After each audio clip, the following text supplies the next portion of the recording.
What are some of the measurements you're looking for? Sure. Well, I believe that stocks follow earnings, and so I'm looking for companies with the best brands or those competing in the fastest growing categories, because I believe that over time that should lead to the fastest sales growth and then the fastest earnings growth, and assuming a rigorous approach to valuation, the best stock performance. Two of your biggest holdings are Home Depot and Lowe's. Is that a play on the housing recovery?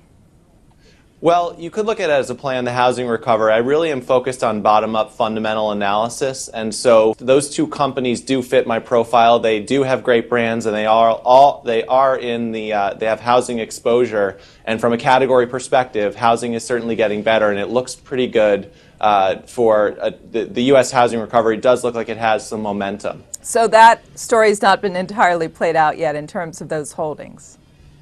Well, we'll see. They were certainly big positions at the last. They certainly were big positions at the last time my fund holdings were reported, and I think that the data continues to get better.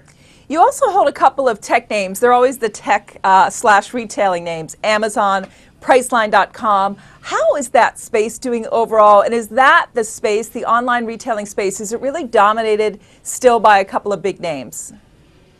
Well, the space in general has done very well if you look back over time. I actually don't think about them necessarily online retail versus brick and mortar retail. I think about a company's brand, its product offerings, and that could be a brick and mortar retailer that does well with e-commerce. But in general, that space has done well, and certainly the customer is voting with their pocketbook. They are increasingly shopping online, so I think that has to be a key factor to consider when looking at retail stocks. And what are you thinking about consumer spending overall for the rest of this year? That's a great question, and it's something that I pay attention to, but I'm a lot more focused on stock-by-stock analysis. There's one thing that I think that's really exciting about investing in consumer stocks and retail in particular, and that is that I think that there are exciting opportunities to make money in any environment, because if you think about brands, you think about products, there's always something that's really popular with consumers, or always products that consumers aren't liking as much. So while I am looking at the macro factors, I'm also just looking company by company, who's doing well, who's gaining momentum, and is that priced into the current stock price? How difficult in general in retail is it in terms of passing costs on to consumers? We know that more people are talking about seeing inflation down the line, but for so long it seemed that there was not those pass-through costs, or there was this inability that did squeeze margins for a while. What's the outlook in terms of a changing environment that way, and will the retailers be able to maintain profit margins should things change significantly? Sure. I think it really comes down to the individual products that they're selling, what sort of substitutes are available, and also what is the brand, or how desirable is the individual product.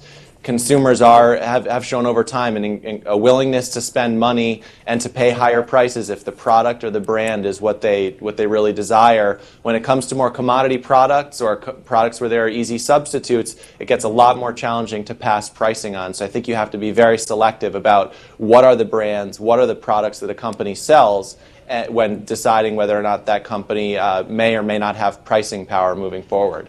So who might be a retailer that really exemplifies the brand story that you've invested in the past? Sure. If you look at my top holdings, some great brands in there that I would consider would be limited brands, which has Victoria's Secret. Nike is another one in there, and also retail concept TJX Companies has some great brands. They're stores, but those are names that consumers associate with great products at good values. How tricky is investing in fashion overall, some of the fashion retailers? Sure. It certainly can be very challenging, and fashion poses a unique risk to investing in retail. But you have to look at the desirability of a brand. You have to think about what's priced into the stock, what is the valuation telling you, and compare that to where you think the stock is going to go over time.